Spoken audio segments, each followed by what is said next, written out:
And when you look back over 10 years and you look at where we are, doesn't it strike you that the Iraq War was, at the very least, an enormously costly distraction? $1 trillion at the least, thousands of lives, and it's not clear that if you look at all the things you listed as the reasons why we are succeeding, it doesn't seem to have been crucial.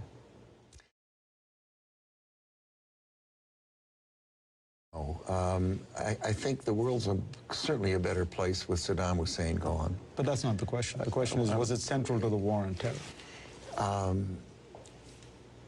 There's no question but that Al-Qaeda and Zarqawi and people were in Iraq. They aggregated there and they cooperated. Largely after we invaded. Yeah, exactly. So, right. So that, exactly. But that, if we hadn't invaded, they wouldn't have been there. So that we don't know that. You don't know that.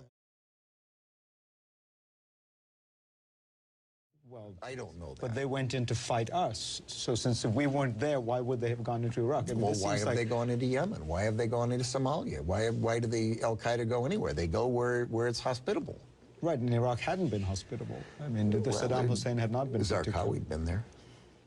Back at history, you've got to think in your heart of hearts that if you could do it over again, this was a wild distraction. Really, it's been costly. There's no question about that, and without much benefit. Look at Iraq today. I mean, Iran is able to influence its foreign policy. It's cozying up to Syria even as Assad is butchering his people. Is this what you had hoped for? Of course not. One would hope that things would turn out perfectly, but in life they rarely do. I think the world is better off having the Iraqi people, an important country, with a constitution they drafted, with a government that's respectful of the various diverse elements in that country. Is it perfect? No. Are people still going to be killing each other from time to time in that part of the world? You bet.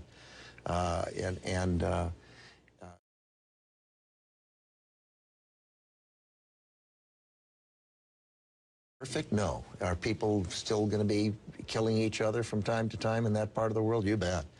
I think a situation that is better today than it was then. I think a situation that is better today than it was then. You know, everything in life is a cost-benefit analysis. You can't pretend otherwise. And at some point, the costs overwhelm any potential benefits. And it just seems as though in terms of the energy we have devoted, if you look back and what we got out of it, it's tough to make the case. There are unintended benefits and unintended consequences as well. But I mean, the fact that Gaddafi watched Saddam Hussein come up out of that hole and made a conscious decision he would give up his nuclear program and called in the West to dismantle it was a good thing. That was an unintended benefit. Exactly. But let me ask you, because you start... Let me make a comment about 9/11 and today. Today, with a debt crisis and a deficit crisis, we're about ready to make the same mistake we've made after World War II, after Vietnam and Korea, and then after the Cold War.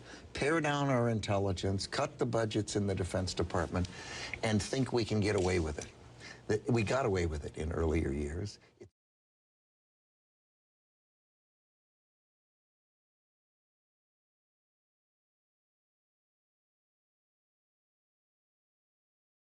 And if we do what it looks like the Congress is going to do, think they can balance the budget off the Pentagon, I think it will be a tragic mistake for the country. We're still spending more than the rest of the world put together.